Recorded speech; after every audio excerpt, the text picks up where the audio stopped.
So welcome everyone. We're very excited for the guest we have today with us. He's an architect from Nepal, and he has been working a lot with vernacular architecture. It was for us very interesting because he's traveling here in Mexico City. He's also planning his trip to Oaxaca, and we take advantage of this visit to organize this masterclass. So we're very grateful with Nripal to share his knowledge with us today. And before he starts his masterclass, I would like you to introduce a little bit more about him. He's Nripal Adhikary. He's graduate of City College of New York. He founded a body in 2007 in order to reappropriate traditional materials like bamboo and earth in the contemporary architectural context. In Nepal, there was an earthquake in April 2015, and all of his structures survived unscathed, including 2 buildings that were built in the epicenter of the earthquake. So he has built a lot of reputation about this type of architecture and construction to people look at them with different eyes. And one of his biggest achievements is that he works and foster farmers to plant bamboo along the riverbanks in Chitwan. And that helps to restore the ecosystems and the land. And also they integrate the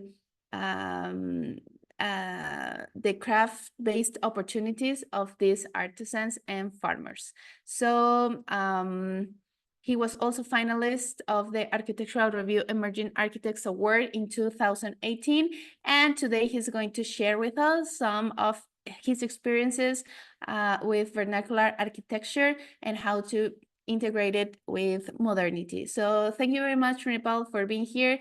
And please start your masterclass.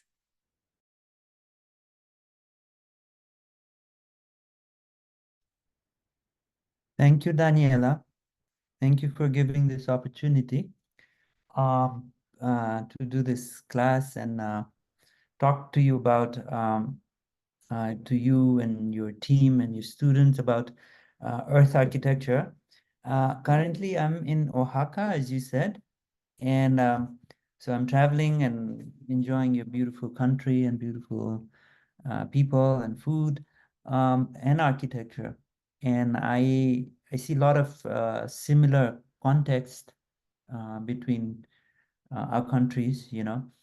And so as we progress into modernity, there's always this question like, how do we take past and bring it to the future? You know, is past only an embarrassment, or, you know, past, especially the architecture, or can we put it in today's context?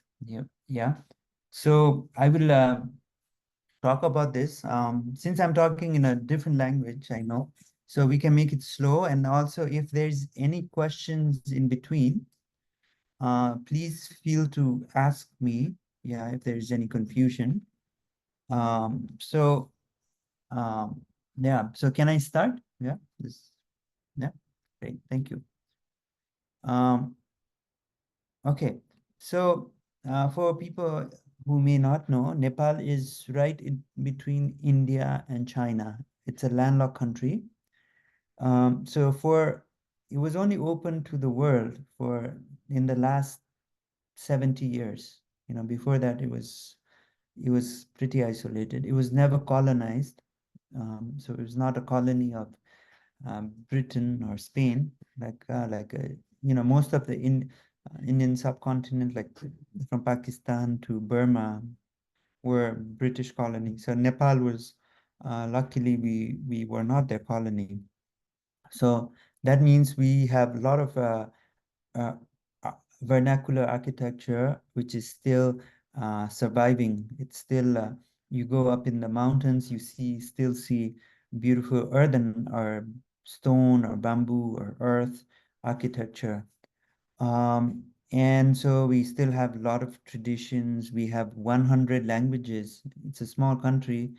Um, and, so from east of Nepal to the total length of the country is not more than 1,400 kilometers. But we have so many different languages, 100 languages, not dialects, but languages. And so, I was documenting a lot of our traditional architecture. We have, the mountains, the Himalayas, you know, which can be up to 8,800 meters to sea level. We have everything in this small country. So that means different architecture, different languages, different uh, traditions. So the architecture is, architecture always reflected um, the the terrain of our country. Like if you go up in the Himalayas, there's rammed earth, or how you call it, tapial, or in the south there's bamboo, structure. In between there's adobe structures, and also in our neighborings there's like rammed earth structure, with madera, like wood, or how you call it in Spanish, quincha or bajareke techniques. So a lot of living traditions, and I'd like to share a video of how people are doing rammed earth. This is from Bhutan, but we also do this. Yeah.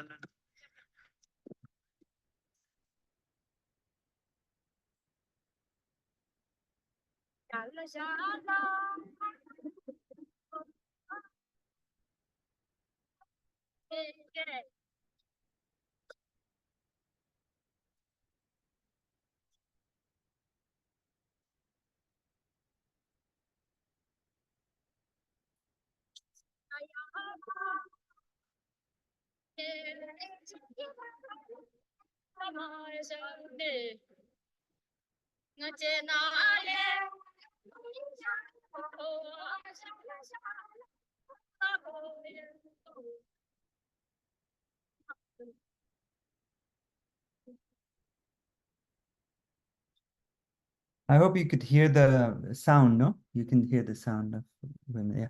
So yeah, so it's in the villages, to make a house, it's virtually free. Like for example, the walls are, you take the earth or like stones and it's free, or you take the madera which comes from the forest, it is free, and the roof, everything is, totally free. And the labor is also, if I come to build you, uh, help in your house, you have to come and help in my house. So usually there's a very interesting transaction. Like for example, if I come and help for 5 days, you have to come and help for 5 days. So I heard that's still practiced in some parts of Mexico. So yeah, so like building a house was not a big affair. It was a community uh, project, like so. Nobody, so you wouldn't see homeless people, or like people without homes, or like everybody had a decent home. um and like, or this is a house I documented. This is a same house in 4 different years.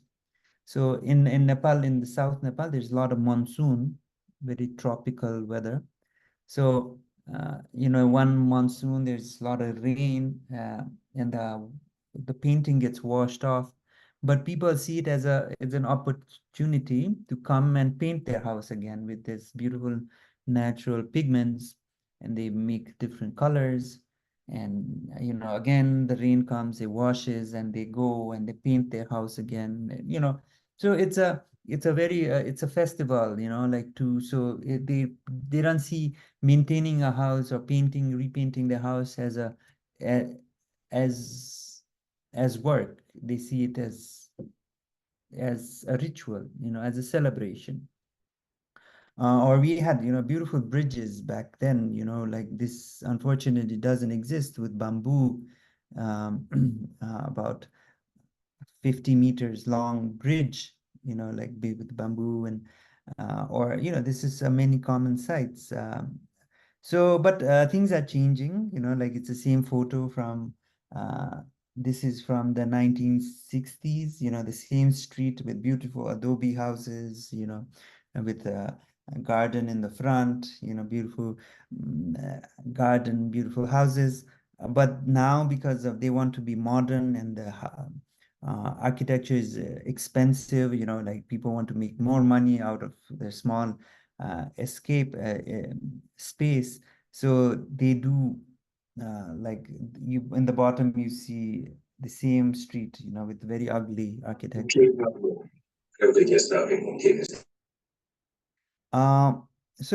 And why do they do it? Like, so the question is, there is a perception that concrete is very strong, it will last the earthquake. But in 2015, we saw there was a huge earthquake in Nepal, 7.8 scale, which is one of the highest, and so many houses collapsed. And at that time, even concrete houses collapsed. So, we call it technological terrorism, because everybody's telling, all this government, all the engineers are saying, earth house is bad, concrete is good, build with concrete or else you'll die, creating so much terror or fear in people's mind. But we saw in the last earthquake, even like concrete can collapse.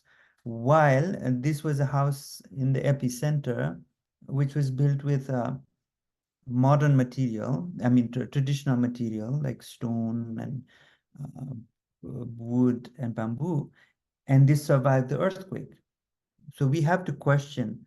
So that's what we were doing, for many years. So this is when I started Abadi in 2013. So, to make use traditional knowledge and build in modern times, that was the main idea. And we were building, like, so, it was a big challenge because everybody thought like Earth is not strong, because everybody, like all the engineers were telling them. And, and also it was considered very primitive. It was considered not very modern. So, but despite those challenges, we were like seeing like, how can we change this? So, we do many things. First, I'll talk about bamboo. Like these two materials I chose because we live, as I said, we live in earthquake zone. Earth building like is not very strong in earthquake, so we have to reinforce with something. So traditionally people were using wood, madera, but now it's expensive. So we looked into bamboo. Bamboo is, because bamboo is very strong. It can be as strong as steel. It's very lightweight, but very strong, very ductile. Yeah. And it's literally a grass, so it can grow up to 1 meter in a day, in one day, like 1 meter. So it's such an amazing plant. So we said, okay, we'll use it for construction, So, so main challenge was to connect the bamboo. One was the treatment of bamboo. We created a system to treat. And the other was to join two pieces of bamboo, or two or three or four pieces of bamboo. So we devised a very simple technology to connect them. So we'll have this a metal piece, and then it's connected with a nut here. So the nut goes inside the bamboo, and then we screw it. So this becomes a very good intention, So this way we can connect many different pieces of bamboo, like we can connect 2, 3, 4, 5 pieces. And at the same time, usually in construction, the weakest joint is weakest point is in the joint. So, but when you put the metal, so this joint becomes very strong. So, after designing this technology, so we started to build a few homes. So as I said, we were before the earthquake. So this was the first building we did. It was a community hall. So it was built in, like a rural area. And we wanted to use a material that is available, like bamboo and earth. So we built this. Initially, there was a lot of resistance because people were like, why build with bamboo? If we can build with steel, which will last forever and it's earthquake resistant, they had this perception. But then after building this, we use earth, because it's in Nepal, in the tropical area, it can get very hot. So we built with adobe, we also built a boveda, and then so we built this, and then we use bamboo to reinforce it for earthquake. That was our first project, and and people got interested. We're like, oh, this is different. This is not what we thought. This is actually cooler, and it's nice to be inside. The temperature is very nice. So after that, we were like, also, oh, interesting. So let us build people were not interested in building houses because there's a lot of stigma, a lot of resistance. So we thought we'll build public spaces, schools and libraries where it's very important and necessary. So this was our first school building we did. This was with stone, with bamboo, and with we used everything local material up in the mountains. This was in a very rural area where road access was really bad. But we still built this. It took, this 3 classroom took a really long time. And we're building, like a small structure, so they are earthquake resistant, and modular design, because in the mountains there's not much space. So, and with a lot of ventilation. And as we were building this, the earth, and then this is the, we put bamboo roof, to hold the weight of the stone. And then so interestingly, as we were finishing, there was a big earthquake, the biggest earthquake, and this happened to be at the epicenter of the earthquake. And this was the only building that survived. So this green sticker, you see, it says it's safe. There was a big symbol for us, in the village. Everybody was seeing their house. They had red stickers. Everybody was like scared. But then the only house that had green sticker. And so it was a big a moment for us. And then, we used very local materials. Inside, we would do earth plaster, we use beer bottles, very simple, but very local materials. And after this, so after the earthquake, everybody started believing in the material because, it survived the epicenter. So we went to the government and told them, like, we need to build with traditional material because we need to build 10,000 schools in the country. So luckily they were they were very impressed with our work. So they gave us a stamp of approval. And so we made a very modular design. So the design that can work in different parts of the country. Traditionally buildings were like pretty big. So we made it open. So we removed some of the units and put open space in between. We put insulation with bamboo. There was ventilation, like natural paint, and a lot of open spaces, a lot of natural light. So it was so after this, and so many people wanted to build such schools. So we were like a small team, so we didn't have much capacity. So we gave them free design, like open source design. So we put it on our website, and so they could copy it. They could copy this design and download it. They'll download the plans, they'll download the connection details.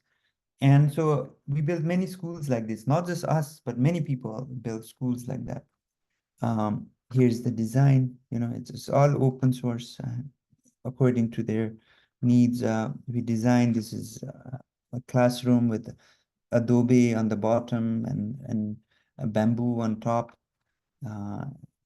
Like so this is even the furniture with bamboo, the roof is bamboo, so everything again, like people were literally building with their own hands, and the money was staying in the community. Many people ask, what is the cost of building? And I say, whatever the cost it is, it's good cost because it's going to the community.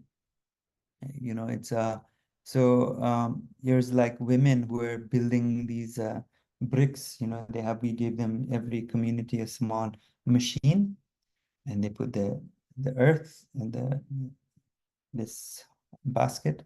They put it, they press it. It's so easy. So to make it easy and simple that even like so many people can do it, we made it the bricks very small.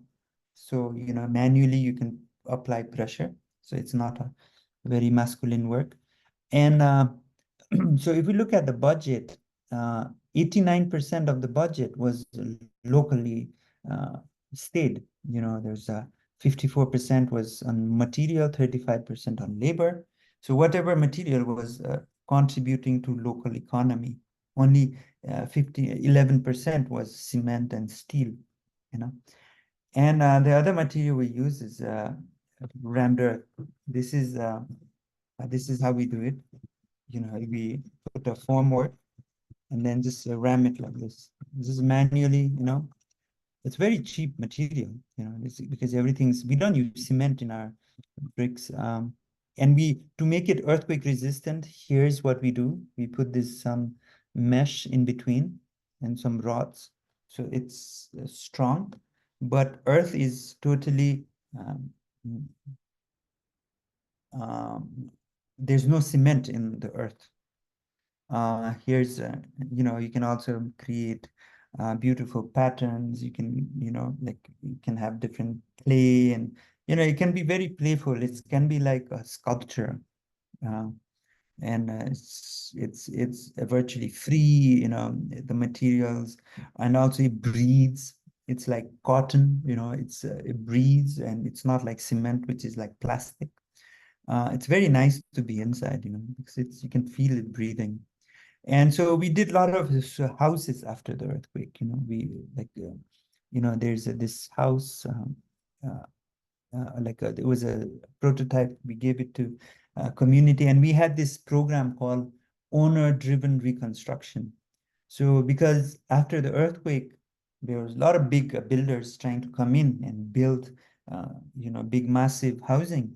And we said, no, like owners should be able to build their own homes.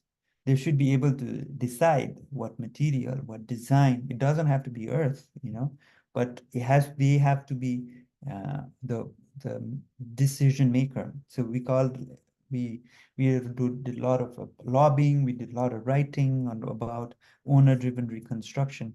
And to some extent, it's very difficult because you're fighting with a lot of big companies and big donors who want centralized system, but we were advocating for decentralized system where owners are building their homes. So, there's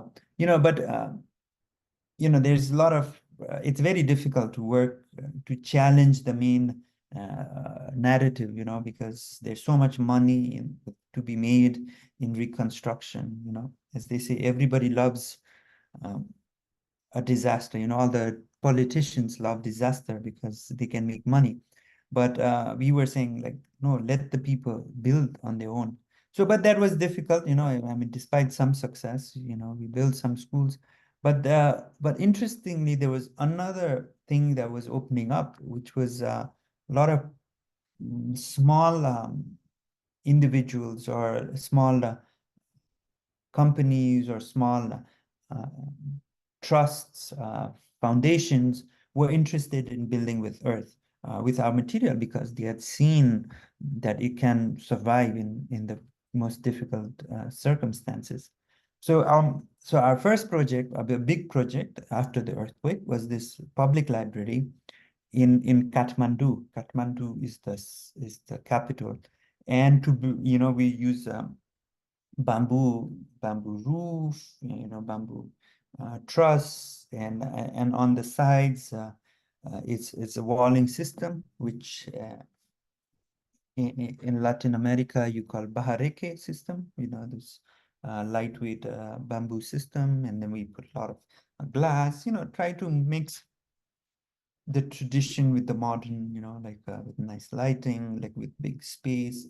So we, it's a pretty tall building. We used a lot of traditional materials, like traditional languages, vernacular languages, of those truss, and the colors were on natural colors and natural paint.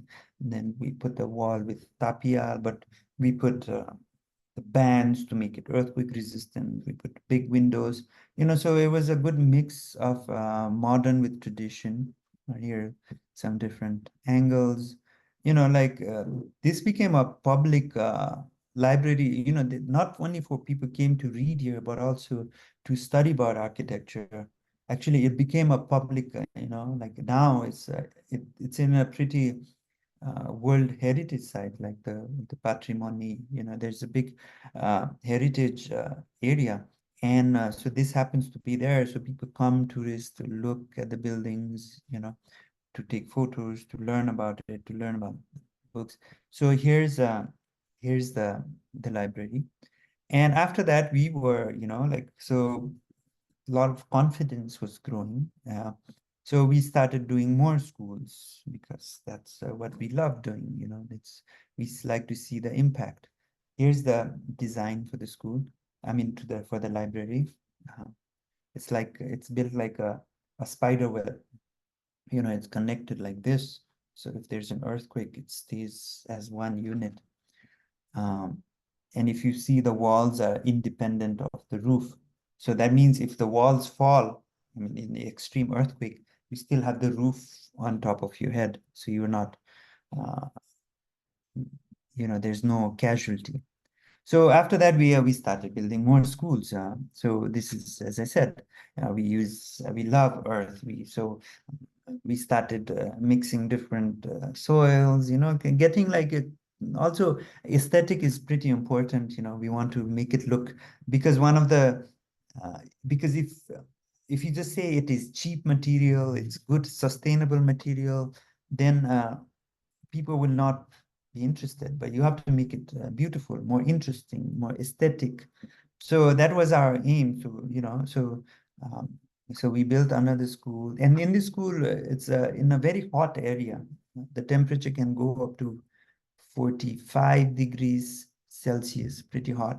So we built this classroom as a small unit, like classroom and open space, classroom and open space.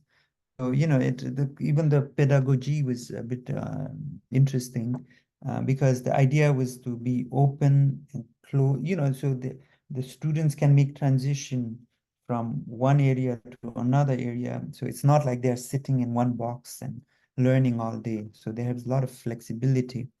So we built as a classroom, and then a lot of open spaces like this, like um, with the bamboo structure. It has to be safe, it has to be beautiful, it has to be open. So this is an open space in between classrooms. Kids come, and also the columns are made such that children can climb on it. Like a gym, jungle gym. So it was designed. Even the engineering was made very playful. Um, and we try to put a lot of open spaces, a lot of, like the idea is like, oh, the kids can move around like in a circuit, like so there's no, like, it's not fixed, they can go trees or this sandbox, and inside, outside. So it's very fluid space. Here's different area, so all the landscape were soft, so the water can absorb. Yeah, I mean, like everybody, whether you are interested in architecture or not, like whoever comes to the building, the first comment is like, wow, it is so cool, it is so nice, it is, so here's a different, so yeah, we're playing with different materials, as I said, like there's a bamboo staircase, very light and playful, and weaving different walls.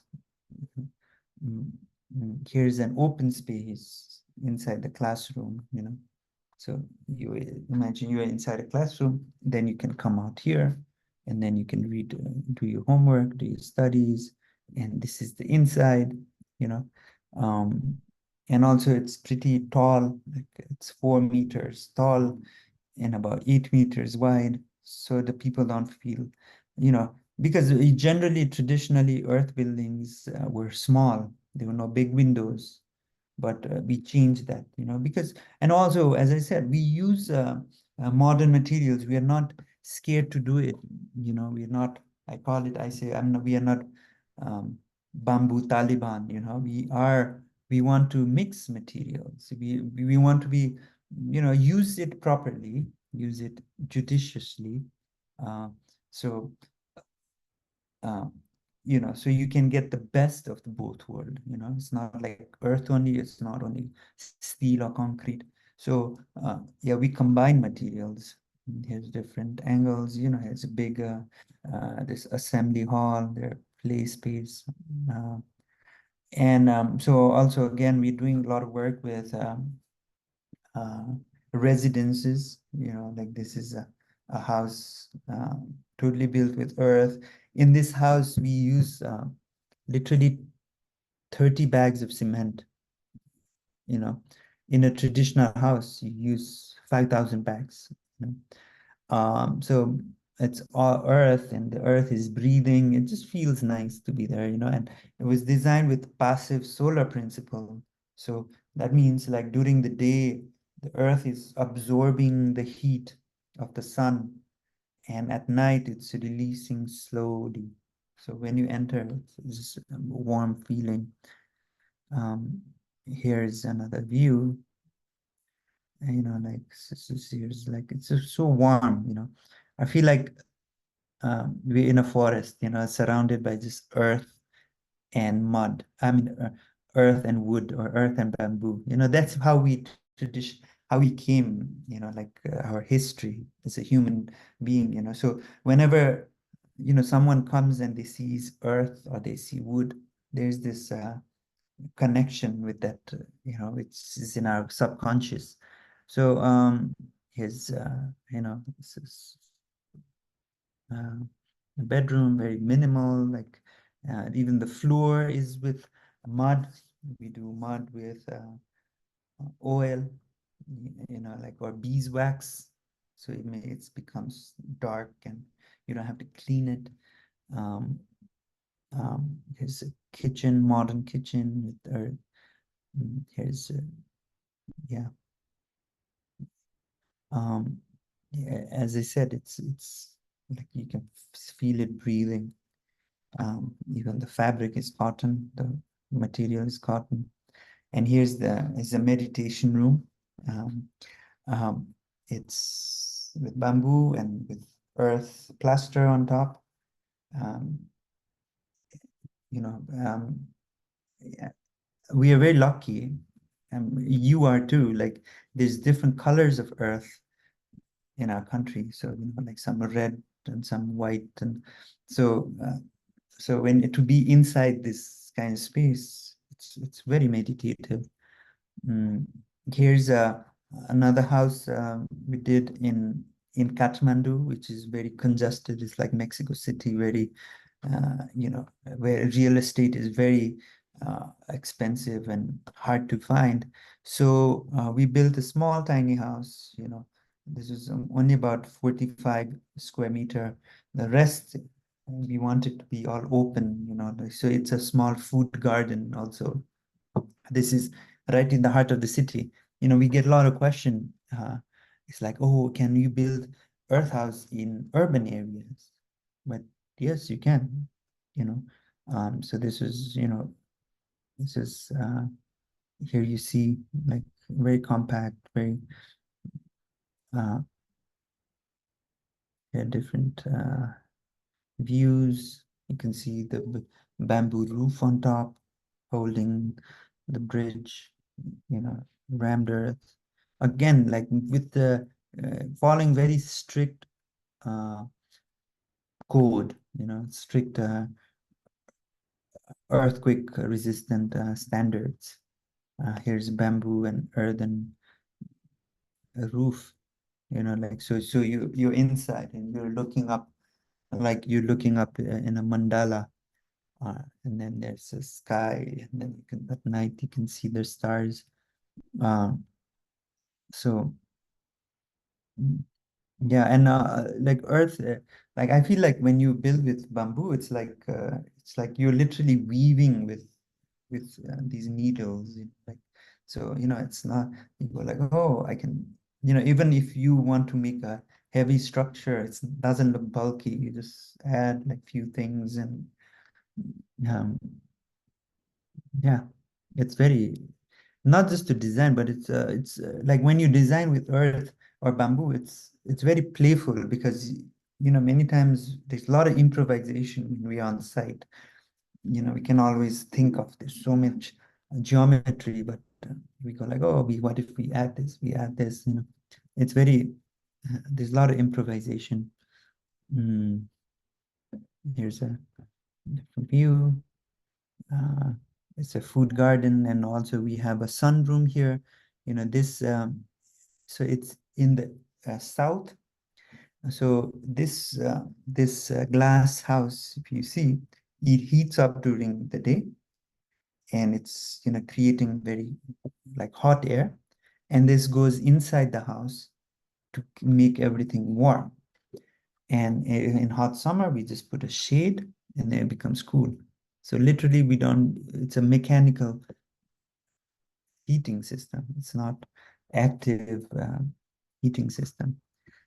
Here's another public space. You know, we encourage communities to come and work with us. You know, they are the co-designers, and like, so we just help them do it, and it's become so natural for us. We have a big team, you know, like they can just go, like few team can go here. Like, let's say if you need 20 people to build a house, 4 or 5 of our team goes, and rest of them is local team. And so here's it's a very architecture inspired from Catalonia in Spain. You know, when I was visiting, we saw this beautiful bovedas, and we wanted to build it, but in Nepal there was a lot of earthquakes. So it was like, we're thinking, how do we do it? And so we use a lot of bamboo to bend it, and it create this space, and then we plaster with earth. You know, it creates, it's a very warm, it's playful, lightweight, earthquake resistant. It fits all the boxes. Here's a Buddhist monastery, you know, for the monks. This is a house we're building. You know, it's interesting, like, you know, all the buildings we built over time. Our main client has been monks, um,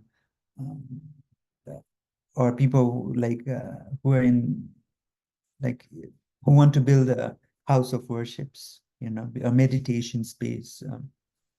So we're building Vipassana halls, or like Buddhist meditation hall, or there's another temple we're doing.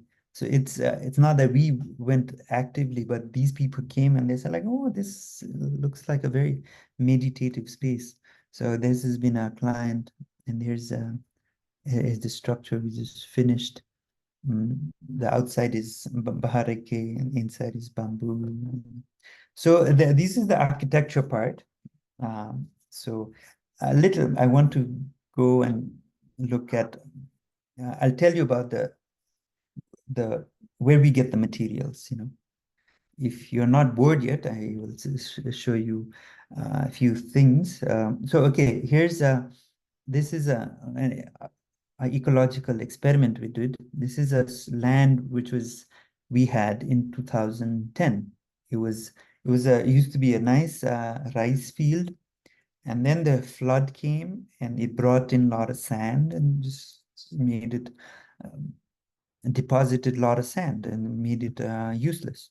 So and this is the land it's a Google photo. This is 2001 and 2005. If you just keep looking at the river, and the river is getting bigger and bigger. It used to be narrow and deep, but then it became shallow and wide. And in 2010, if you look at the river, it just brought in a lot of sand. All this white is sand. And so we worked with the community there, and we said, okay, let us try to restore this land. Let's see what we can do. So here's 2010. In 2014, we planted bamboo. See, it's all green in 4 years. It's just green. In 8 years, it's like it became a forest, So there's now a lot of birds coming in.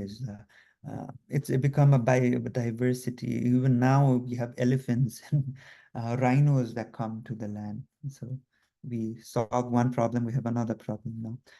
Anyways, so this is the land, with the forest now. We become an ecotourism site. It's under construction. A lot of people come here to study about ecology and agroforestry. And yeah. And so before we end, we have this small technology we invented. So we call this bamboo porcupine. So you see how these women are making this porcupine like this, So you put this porcupine in the river, and so it will stop all the sand and from coming to the land, So it reduces the velocity of water to preserving the land. But what happens is after some years, when these things are inside, they start to become plants and they start growing. So it becomes tree again. So we had this is a technology. It was really interesting. So this is our agroforestry, so there's a river and then a whole range of bamboo, and then we have agroforestry like trees, mangoes and bananas, and then mushroom inside, and then ecotourism side, and then we do our rice plantation. And then, yeah, we also do bicycles. We do everything. So we have fun while we're doing our work. And so this is it. Like the future industry we see is as bamboo, where everything is like, which is not exploitive. It's not like just digging. It's also gendered, like when you build something, it's good for the planet and also good for the economy. It's good for it's people-based, it's people-centered, not industry-centered. So thank you. With that, I end my presentation. So this is our website, and there's an Instagram and email address. So if you're interested, you can check it out. Ask me any questions. So that's it. Hope if you. Thank you very much, Nripal. I think there were several interesting points. I have a question from our students, and I will say something in Spanish. Si alguien tiene alguna duda, pregunta, comentario de la presentación y lo quiere hacer en español, con muchísimo gusto lo traducimos. So, Nripal, one question is, how long does these vernacular constructions or constructions made with traditional materials last? And how much maintenance do they require? Okay.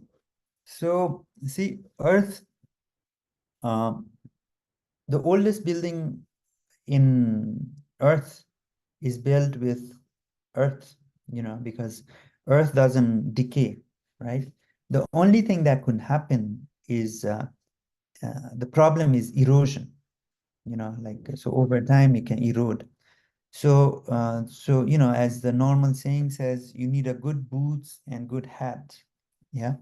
So if you have a good foundation, with waterproofing, this layer, we use a little bit of concrete. If you do that, then you don't have the problem of erosion. You will never, so once you don't have erosion problem, the earth can last thousands of years.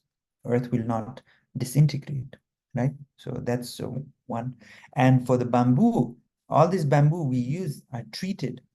We use a very local system to treat bamboo.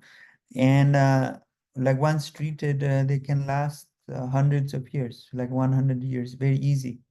And also when we design something like for bamboo, you saw those metal plates. You can always open it, change it, and so you know, so maintenance is easy. So yeah, it can last. I tell you, it can last more than concrete. Thank you very much. 100 years is a lot. I don't know if someone has another question. From my side, mm, I have this personal question about what recommendations could you give to us as a university that wants to integrate vernacular principles in a large scale project like campus? No, I mean, many times people think it's um, a technical issue, but it's not. Like, you can, with our modern technology, you can always make buildings that can last hundreds of years and can be earthquake resistant. So the problem is not the technical problem of building with earth. It's about the perception, you know. So as universities, I think it's a great way to, uh, make people be aware of the beauty of this material. So once, if you start doing, the school you saw is a pretty big school, a lot of open space, a lot of big space. If once you build like one, like a few classrooms, and then automatically you're changing people's perception. It's like, oh, wow, I didn't think it was possible, so, and also, as students, students are very aware, like interested in learning. So if there would be it would be a best example to absorb them, so get them interested so they can go out in the world and build with the material. I think, the reason I was interested in your university is because of your curriculum and what you're doing in terms of ecology, and I think, yeah, you should have bamboo and earth as part of your curriculum, and then the rest will follow. The students will go out in the world and create beautiful changes. Yeah, it's very interesting what you say about concrete. It's like this false idea everyone has in their minds, but the reality is other. So Ingrid says, thank you very much for the presentation. It was very nice, very beautiful. And her question is there any problem with the connection between the bamboo and the earth wall? Is there any element or technique that does not cause structural damage in an event or an earthquake? So as I said, bamboo is a biological material, so it could go wrong like sometimes. So we don't integrate, we don't embed bamboo directly onto earth. So there's no, like for example, like let's say 50 years from now, maybe one bamboo will disintegrate. So it becomes very difficult to remove that. So bamboo and earth are not totally connected, you know. Even if they are connected, it's in a place where you can see it, and then you can go like, okay, I can change it. But it's not like, it's not invisible. You know, we don't cover the bamboo with like totally that you cannot see it, and you know, especially the structural member.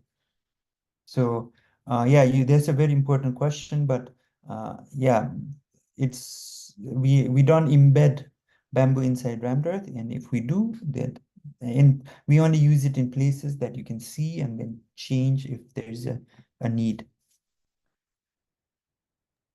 Perfect. Thank you. Does anyone have any other question? You can put it on the chat or you can open your mic. Nripal, I just have one more question. Is precisely related to access to the materials. I don't know how it's in Nepal, but for example, here in Mexico, earth is scarce. It's getting scarce. And bamboo is also a material in some areas, but its cost has rise a lot because it has been like some trend.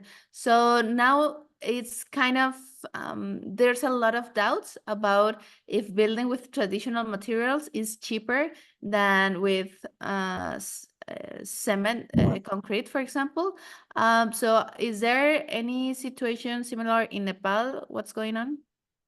Yeah, I mean, see, before the earthquake in Nepal, building with earth and bamboo was very cheap, you know. But after the earthquake, there were a lot of big companies, they came and so they put the prices up, you know. So nothing is cheaper than steel and concrete now because, you know, it's available everywhere. You know, uh, it's you go to any hardware store, you find concrete, you don't find earth, you know, because there's no economy of scale. So to bring the prices down first is if more and more people start doing it, then, you know, it's all about supply and demand, you know, then the prices will go down. You know, like for example, in Nepal, when I was building to make those bricks, um, it cost us, let's say, in Nepali 10 pesos, let's say, just for an example. And the other bricks, the burnt brick, which goes through so much process, you know, like you have to bring earth, you have to process it, you have to burn it, and, you know, take it out, like, yeah, put it in the kiln, dry. It was still cheaper because they have economy of scale, right? And the earth, you know, we were just taking the earth, just mixing it, put some kal, and then we make it. It was more expensive. So, but it has to do with the economy of scale. Like more and more people do it, then the prices will go down, and less people do it. And now it's very artisanal. It's very, um, you know, bespoke. Only few people do it, so it can be expensive. But it all depends on the context, you know. I mean, Earth is, you know, like when I'm driving around like the highway of Mexico, I see beautiful red earth, and it's perfect material for rammed earth. You know, you don't need much. But yeah, you need to have an economy. So as an architect, it's also you need to, because uh, you know, it's not only about, many people, like architects, give up because you cannot just go and buy earth in a hardware store and build it. So you have to create a whole system, you know, you have to, so that takes time, but I think it's a worthy enterprise, you know. I don't know if I answered your question properly, but Yes, yes, yes. The power of conscious community. exactly. So thank you very much, Nripal. I think that's it. We have very good comments on the chat. Nicole says, thank you very much for your presentation. Jackie says, excellent, thank you very much. Ana Sofia, thank you so much for all the inspiration. So let's proceed with our final photo.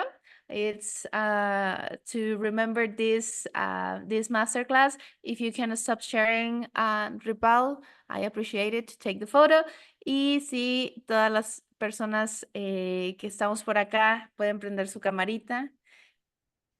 Para la cámara, para la foto siempre la prenden, pero para la clase no. Listos, vamos a tomar la foto en 5 segundos. So, Nripal, we are going to take the photo in 3, 2, 1, smile. Nice. So thank you very much. Thank you for your open listening and your active learning. And thank you very much, Nripal, for sharing your knowledge and expertise. If someone has recommendations for architecture in Mexico City or in Oaxaca, Nripal also will be appreciated. I already asked, but I have not received recommendations yet. So anyone, if someone here wants to provide recommendations, it will be a nice gift. Si alguien por aquí puede recomendar proyectos de arquitectura o cosas interesantes en Ciudad de México o en Oaxaca, si lo pueden poner por acá en el chat, Nripal lo va a agradecer porque pues está acá visitando, conociendo y está buscando también inspiración mexicana. So, someone has any recommendation? No? You can also text it to me if you think of it in future. Yes, you have already his contact, his Instagram, and you can write to him. If you go to Chile and Nripal, you can contact Aima. Oh, perfect. Yeah, Jimena also is in Argentina. Yeah, we kind of have a international community. Perfect.